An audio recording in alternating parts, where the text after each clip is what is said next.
tal amigos? ¿Cómo están? Bienvenidos a su programa Verdades Divinas. Les saludamos el doctor Salvador Tomasini. Hola amigos. Alejandro Carrega. Hola, buenas noches, ¿cómo están? Y su servidora Alejandra López. Muy bien, ¿empezamos, doctor? Sí, por favor. Doctor, escuché que los libros de Luisa no se deben editar. ¿Es cierto? Es una pregunta un poquito ambigua. Lo primero que hay que entender es que las verdades de la divina voluntad hay que difundirlas. O sea, eso es totalmente seguro. Nuestro Señor lo afirma en el libro de Cielo en varias lecturas. Pero hay una que a mí me parece que es muy precisa en eso, que es la 1476. ¿De qué fecha es? Es de noviembre 24, 1922. Vamos a leer un fragmento de esta lectura para entender la necesidad de divulgar estos escritos.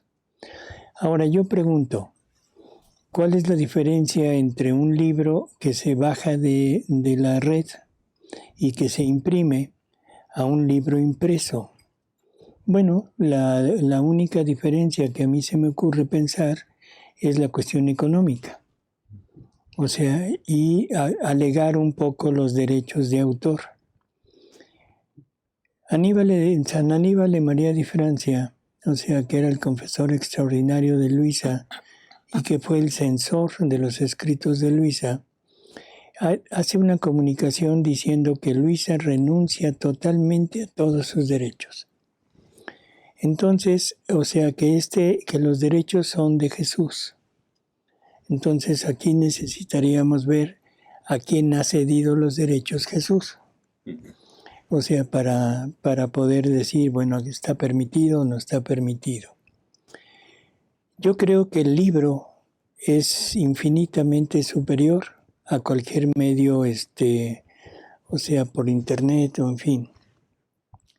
Por lo tanto, ¿qué problema existe con que se editen los libros si no se lleva una mira económica? O sea, no se trata de hacer negocio, se trata de hacer difusión. Por lo tanto, yo no le veo problema, esa es mi opinión. De leerlo, o sea, en un cuaderno engargolado, copias fotostáticas.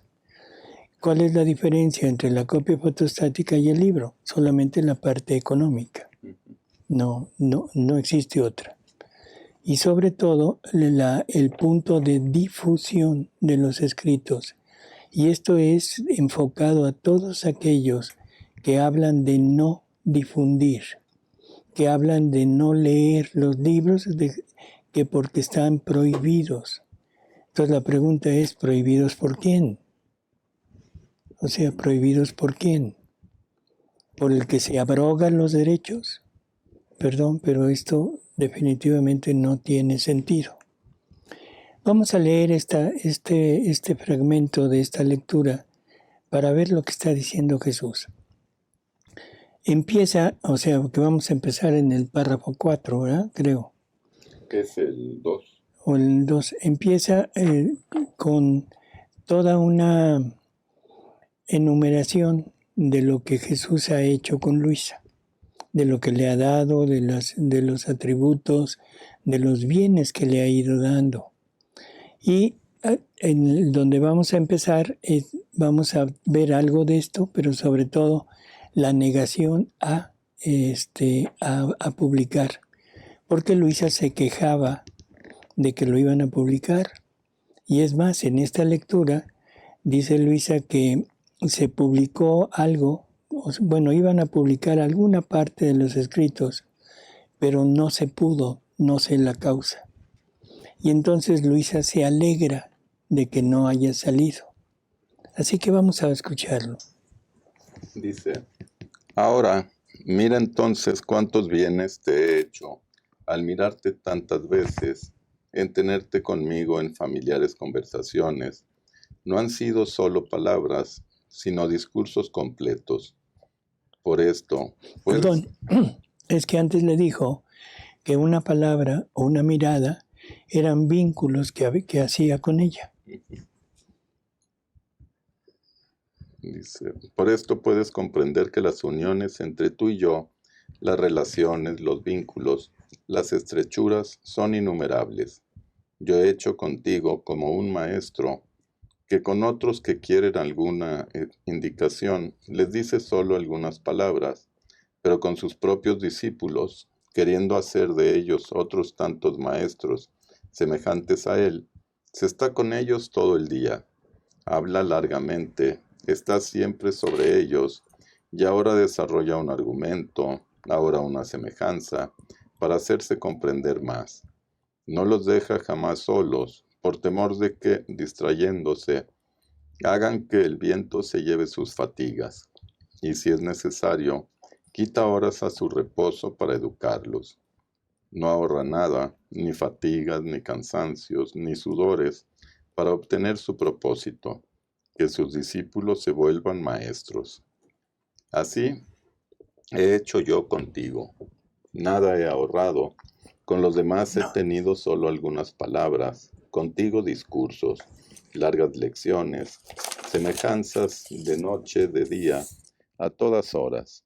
Cuántas gracias no te he hecho, cuánto amor, hasta no saber estar sin ti.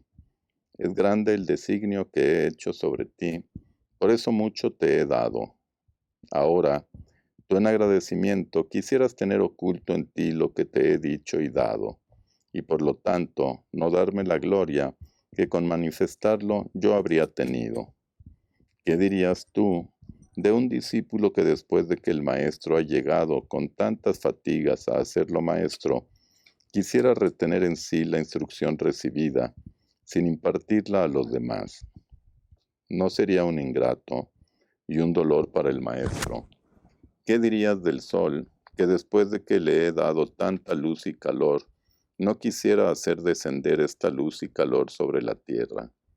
¿No le dirías al sol, es cierto que eres bello, pero no haces bien en tenerla para ti, la tierra, las plantas, las generaciones humanas esperan tu luz, tu calor, los quieren para recibir la vida, la fecundidad?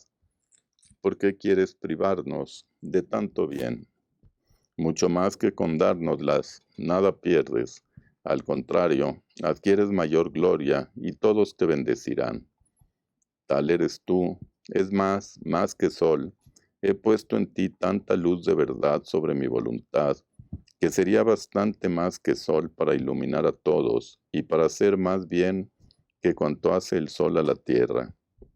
Y yo y las generaciones esperamos que salga de ti esta luz.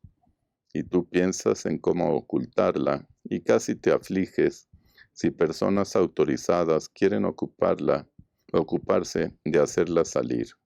No está bien. Creo que es clara esta lectura. O sea, Jesús se queja y prácticamente regaña a Luisa por esa alegría que sintió al que no se pudo editar. Y sobre todo ese rechazo a que se publicaran los libros. Entonces, la pregunta es, ¿debemos o no debemos extender esto? Debemos, o sea, y esta es una lectura. Hay muchísimas lecturas en donde Jesús habla incluso de la urgencia de que estos conocimientos se difundan. El dolor que se le provocaría a Jesús después de todo el trabajo que hizo en Luisa, aquí se está refiriendo a Luisa. Luisa acepta y escribe. Luisa acepta, escribe y ahora se publican estos libros. Pero hay personas que dicen que hay que retenerlos. Entonces ahora la pregunta es, ¿sobre quién va el regaño? Sí. O sea, lógicamente todas aquellas personas que quieren apropiarse de los escritos y decir solamente yo puedo decir, solamente yo puedo hablar, solamente yo digo quién, cuándo, cómo, en dónde. definitivamente no es así. Se van a difundir por internet, por libros, por pláticas, por retiros, por todos los medios, porque eso es lo que Jesús quiere. Y nosotros estamos en la idea de que el libro es la mejor forma de poderlo tener. No es el libro engargolado, no son las hojas. Y si son las hojas, vuelvo a repetir, ¿cuál es la diferencia entre uno y otro? Solamente el aspecto económico. Y tienen el temor de que se haga como negocio. Sabemos que desafortunadamente esto va a terminar en lo mismo. O sea, tarde o temprano esto va a haber gente que se interese por negocio de hacerlo. Bueno, y la pregunta es, ¿y realmente nosotros tenemos alguna relación con eso? Es más, yo me alegraría de que empezara a haber negocio con los libros, porque eso permitiría la difusión en mayor escala. Ujú. ¿O no? Sí. Que alguien gane, ya recibió su recompensa. Pero en realidad la recompensa aquí es para Jesús, el gozo inmenso que siente de que más y más personas conozcan sus verdades. Nada más. Hay una lectura que estaba leyendo en la mañana, el 36. Jesús dice que una sola verdad es más grande que toda la creación, porque toda la creación fue obra de Él y estas verdades son su vida. Dice, cada vida. verdad es vida. Así Entonces es. me imagino a una persona que quisiera detener a Dios en su creación, que no saque su creación. ¿Quién se atrevería? ¿Y quién podría? De atreverse el demonio. O sea, él quisiera hacerlo, pero no puede. Sí. Entonces, esta obra es mucho más grande que la creación. No por el valor de que es de Jesús, y todo ese punto es válido. Pero sobre todo, cada acto de criatura hecho en la divina voluntad es una nueva creación. Y que un acto en la divina voluntad es una vida divina que encierra más bienes que toda la creación junta. Que serán 2 actos, 10, 50, el resto de nuestra vida viviendo en la divina voluntad. O sea, es inimaginable el bien que se puede conseguir. Por lo tanto, el bien que Jesús va a recibir por tener esto en miles y miles y miles de manos es incalculable. Y ahora no solo Jesús, porque también Luisa. Hay una parte en que dice que cada vez que oye que se repite alguna hora de la pasión, él se siente inmensamente gratificado, resarcido de todo lo que hizo, pero sobre todo, o sea, también se le da el mérito a Luisa, porque en realidad Luisa es la que externó este conocimiento, y cada vez que alguien lee las horas de la pasión, que las hace y que se funde en él, Luisa aumenta en gloria. Bueno, ¿por qué negarlo? Yo creo que son comentarios muy desafortunados y que implican un desconcierto entre las personas, ¿sí? Nada más. Dice, ¿será verdad lo que habla el Padre? Si alguien quiere poner de lo suyo en el libro del cielo, ¿estaría cayendo en sectarismo? Así es. O sea que ese es uno de las cosas que están pues sucediendo actualmente, ¿no? Cada quien interpreta a su modo y ahora hay muchas, ¿cómo decirlo? Desviaciones, o sea, dentro de esto del libro del cielo, desviaciones hasta en cosas tan triviales como es la vestidura. Para vivir en la divina voluntad debes vestir de esta manera, de esta otra, Y digo, esos son total y absolutamente, ¿qué palabra pongo para no, Pues, cosas ilógicas. bueno, cosas ilógicas, según Alejandro? Totalmente de acuerdo, ¿sí? No, sí, cada quien deberíamos de centrarnos en el libro de cielo. Todo lo que se diga, todo lo que aparentemente es una opinión, debe estar fundamentado en el libro de cielo. Si no está, definitivamente hay que descartarlo.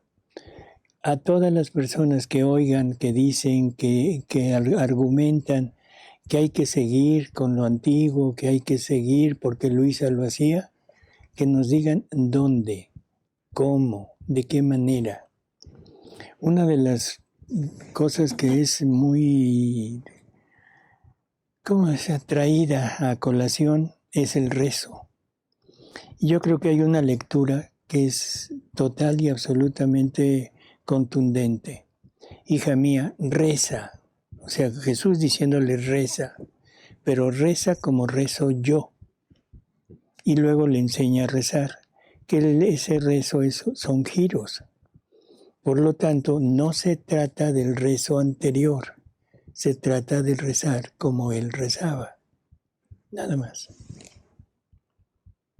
Doctor, en un programa escuché que no hay que brincar las lecturas al libro 11, que porque primero hay que desarrollar las virtudes.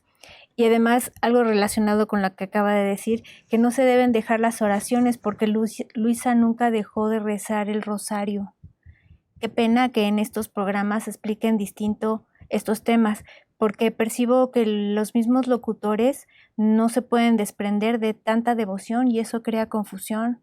¿O estamos o no estamos? ¿Qué piensan? Pues estamos, simplemente. Yo creo que es más o menos lo que acabamos de decir, ¿no? O sea, no hay problema. De desarrollar las virtudes. Bueno, probablemente hay que empezar y probablemente en unos 10, 15, 20 años hayamos logrado la santidad humana y hasta entonces guarden sus libros o sus audios o lo que hayan tenido y empiecen a leerlo después cuando el reino esté en pleno auge. Allá ustedes.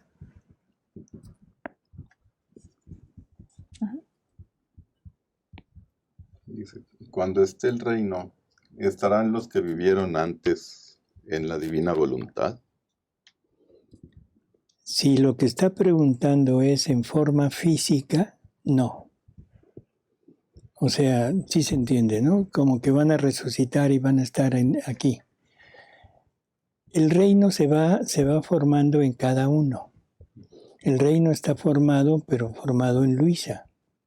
Ahora, Jesús nos dice que cada alma que entra a vivir en la divina voluntad extiende ese reino, o sea, hace un reino en su propia alma y ese engrandece el reino anterior.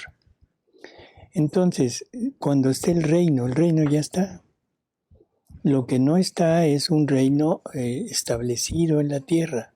Ese todavía no, porque necesitaría extenderse, que eso es lo que quieren limitar, y necesitaría la iglesia como proclamarlo.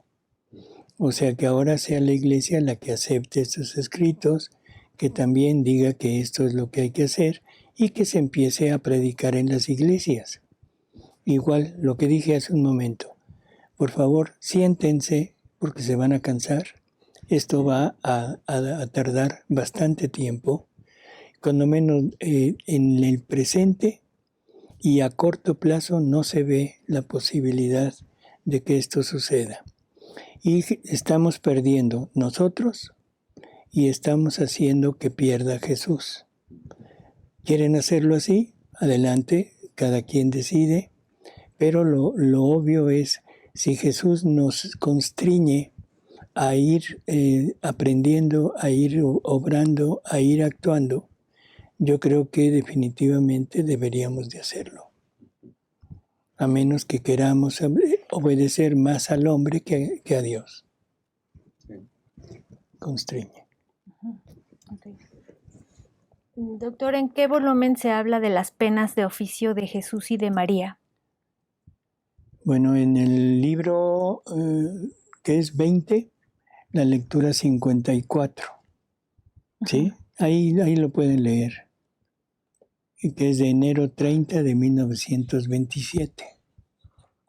Ok. Dice, ¿se puede rehacer el pasado en divina voluntad? Sí, o sea, el alma que vive en la divina voluntad tiene la capacidad de rehacer sus actos anteriores.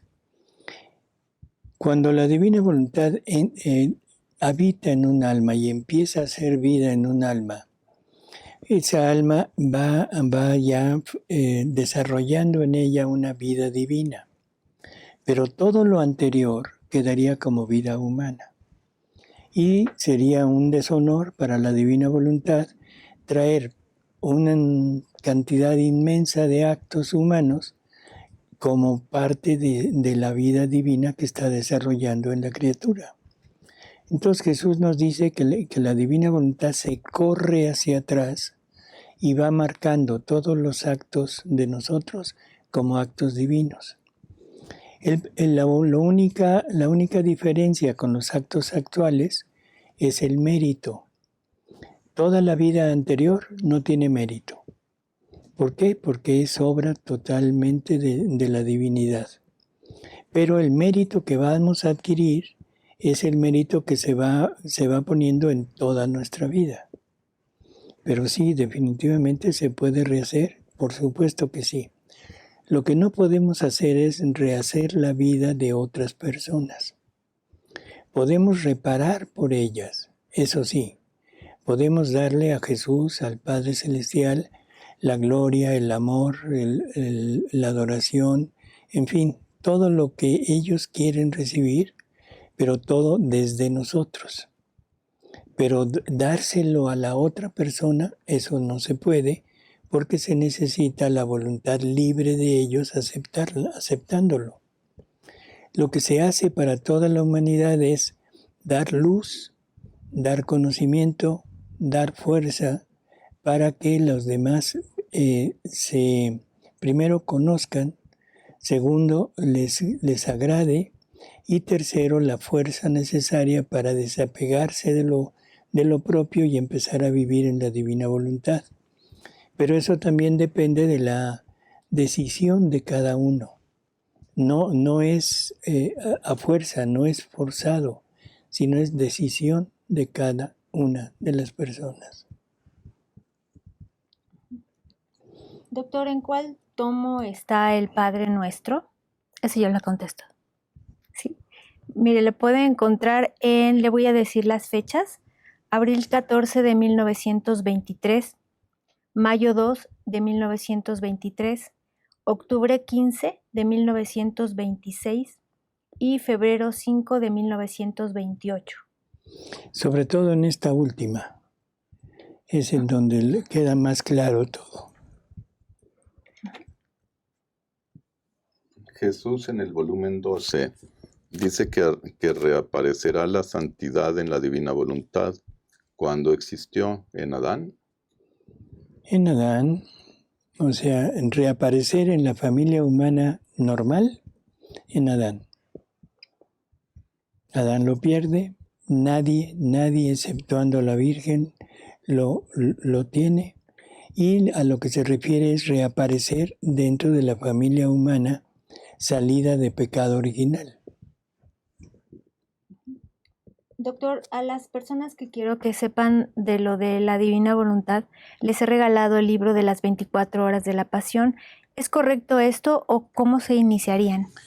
No, está bien, las horas de la pasión es un modo muy atinado para empezar.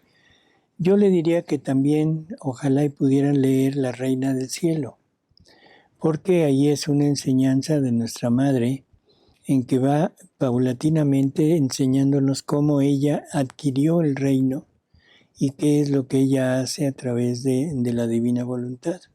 Y luego, al final de cada lección, son 31 lecciones, Es como una mamá que toma al niño de la mano y le dice, ven y haz esto.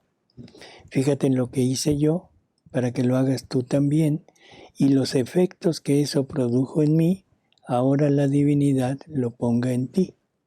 O sea, es unirnos introduciendo poco a poco en la divina voluntad hasta llegar a ser vida completa. ¿A qué se refiere cuando se habla de los accidentes de la Eucaristía? Son las formas de la hostia. La forma, o sea, la sustancia de la hostia y la sustancia del vino, que van a sufrir un cambio de sustancia. O sea, ya no será pan, será Jesús, será la materia de Jesús mismo, y el vino también será la materia de la sangre de Jesús. O sea, pero el accidente es el pan y el vino. Y la forma continuará siendo apariencia de pan y apariencia de vino, pero en la sustancia será Jesús. Si nuestra vida no se forma de tomar nuestras decisiones, sino de actos, al entrar a la divina voluntad, ¿solamente actúa la divina voluntad? Lo primero es que la decisión lleva al acto. O sea, no hay un acto que no haya sido decidido. Por lo tanto, la decisión y el acto sería exactamente igual, lo podemos equiparar. Segundo, en el momento que la divina voluntad ya tiene como vida en la criatura, no se nos olvide esto que voy a decir. La voluntad humana sigue actuando. La voluntad humana es la que pone el acto. Y la divina voluntad pone los atributos de la divinidad, los pone en ese acto. Pero el acto en sí es de la voluntad humana.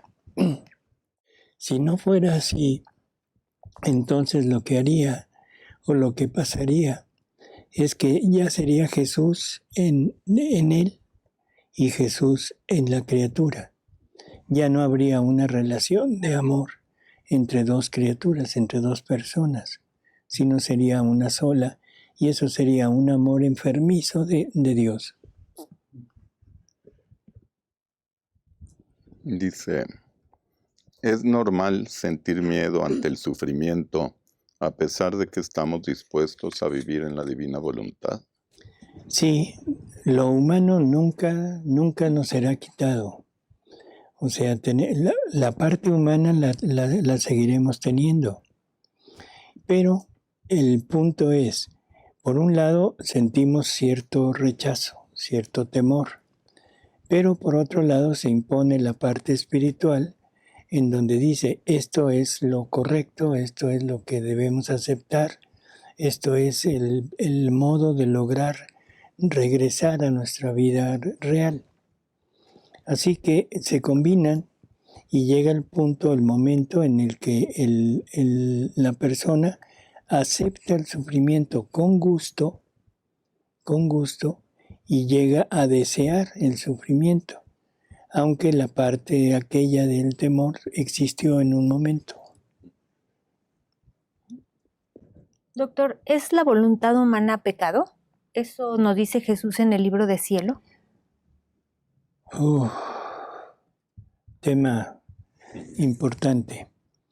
La voluntad humana fue creada, pero fue creada para unirse a la voluntad divina. La voluntad humana es la que genera los actos de la criatura. Por lo tanto, la voluntad humana en su origen era total y absolutamente buena, sí, definitivo, porque estaba unida a la voluntad divina. Y los actos que emanaban de esas dos voluntades fundidas eran actos buenos, no solo buenos, divinos. Cuando la voluntad humana se separa de la voluntad divina, entonces ya no está cumpliendo con sus características de creación. Ya no funciona como debería de haber sido el funcionamiento que Dios había dispuesto para ella. Por lo tanto, ahora la voluntad humana está poniendo distancia entre el acto unido con la divina voluntad y ahora el acto solo de ella. En el momento que Adán decide comer del fruto del árbol del conocimiento del bien y del mal, es la decisión de la voluntad humana la que lo separa de Dios y no solo tira a toda la familia humana, sino le tira a Dios su plan. Le frustra a Dios su plan, el plan de tener el reino. Entonces la pregunta es, ¿ustedes cómo catalogarían a esa voluntad? ¿Buena o mala? Mala. Y de una voluntad mala que se separa, reacia a seguir los lineamientos que Dios creó para ella, ahora ¿qué sucede? Bueno, que todos los actos que van a emanar de esta voluntad son pecado. Y eso lo dice Jesús en el libro del cielo. Dice, el querer humano es pecado. Recordemos que el querer es el acto. Entonces el acto humano es pecado. En el momento en el que la voluntad vuelve a unirse con Dios, en ese momento esa voluntad deja lo malo y se convierte en buena, porque está otra vez en la misma unión que Dios había creado. Y esto se logra tanto en la santidad humana como en la santidad divina, en la santidad de las virtudes como en la santidad del vivir en la divina voluntad. No importa que hayan sido virtudes, pero es la criatura que acepta la voluntad de Dios hasta donde conocía. No está rechazando nada de lo que Dios le ha revelado. Por lo tanto, la santidad en virtud cumple la voluntad de Dios. Y en ese momento la voluntad y el acto de esa voluntad son buenos. Ahora, en la divina voluntad ya no solamente son buenos, sino son divinos.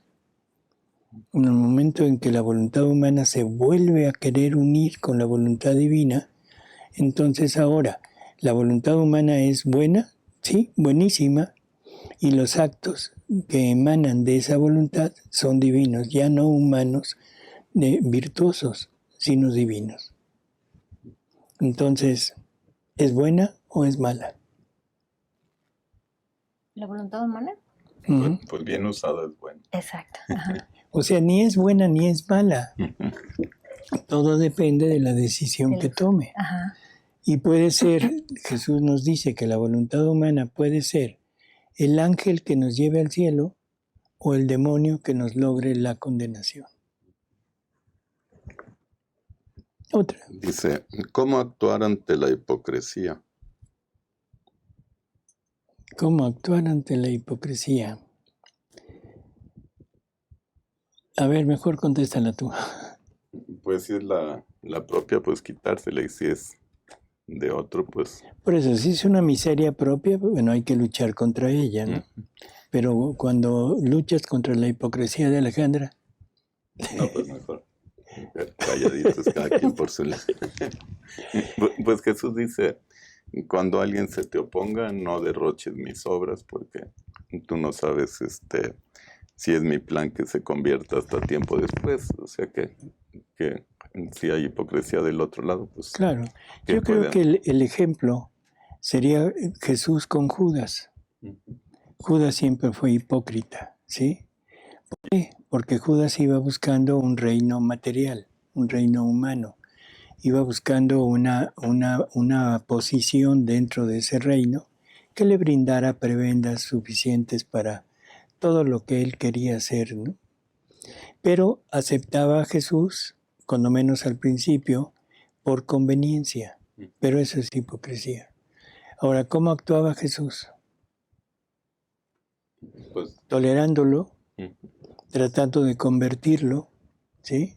Dándole buenos consejos, llamándolo, dándole por su lado, vamos a decirlo de esta manera, hasta que llega el momento en que ya es tan abierta la forma de actuar en contra, que entonces Jesús simplemente con unas palabras muy claras y sobre todo de encubrimiento, dice, lo que tienes que hacer, hazlo pronto. O vete a hacer lo que debes hacer. ¿Por qué digo que es encubrimiento? Para no mostrarlo ante los demás apóstoles. Estaban en la última cena y entonces todos creen que Judas va a desarrollar un encargo que Jesús le había dado. ¿Cómo tratar la hipocresía? Así. Doctor, ¿qué puedo decirle a una persona que me debate el por qué todos tenemos culpa si fue Adán el que cayó? No supe qué contestarle. Bueno, las culpas no las heredamos de Adán. O sea, primera cosa. ¿Qué pasa cuando el padre de alguien, el papá humano de alguien, era millonario y por su mala vida, por derroche, por el juego, por vicios, pierde el dinero? ¿Qué le pasa al heredero? ¿Qué le pasa al hijo o a los hijos? Ya no heredan. Ya no heredan el dinero. ¿Sí? Ahora, ¿eso es pecado? No. Los hijos heredaron el vicio, la drogadicción, en fin, todo lo que el padre hacía en donde perdió el dinero. No. Lo que heredaron es la pobreza. Bueno, eso es lo que nos quedó a nosotros. Adán pierde la riqueza de la divina voluntad obrante en él y ahora nosotros nos quedamos únicamente con nuestra voluntad, o sea, sin la unión y los bienes de la divina voluntad. Por lo tanto, o sea, en primer punto, no heredamos el pecado ni las culpas. Y en ese momento nos queda nada más la parte humana, la parte divina, la parte espiritual divina se quita. ¿Qué sucede? Que empezamos a tener la necesidad, entre comillas, o la inclinación más bien, a desarrollar satisfactores, pero satisfactores en la naturaleza humana. Y esos satisfactores, el principal es la soberbia. Luego vienen todos los satisfactores físicos, los que ustedes quieran nombrar. Entonces, las culpas son nuestras, no son heredadas. Lo que es heredado es la ausencia de la vida divina en nosotros. Terminamos, doctor. Pues, amigos, gracias por haber estado aquí con nosotros. Un programa un poquito más corto que lo habitual, pero cuestiones técnicas nos obligaron a esto. Y le agradecemos a Alejandra, Gracias, doctor. a Alejandro Gracias. y a Paris, Gracias, ¿sí? Paris. Gracias, su Paris. ayuda y sobre todo a ustedes, amigos. Así que nos vemos en el próximo programa. Hasta luego. Muchas gracias. Buenas noches, amigos. Que descansen. Y agradecemos a nuestros amigos que nos escriben desde España, Costa Rica, Francia, San Luis Potosí, Querétaro, Ecuador, Canadá, Ciudad de México, Irlanda, Toluca, Guadalajara y Cancún. Gracias, amigos. Hasta la próxima. Así que si alguien de ustedes no oyó su lugar, por favor. Escriban. Gracias.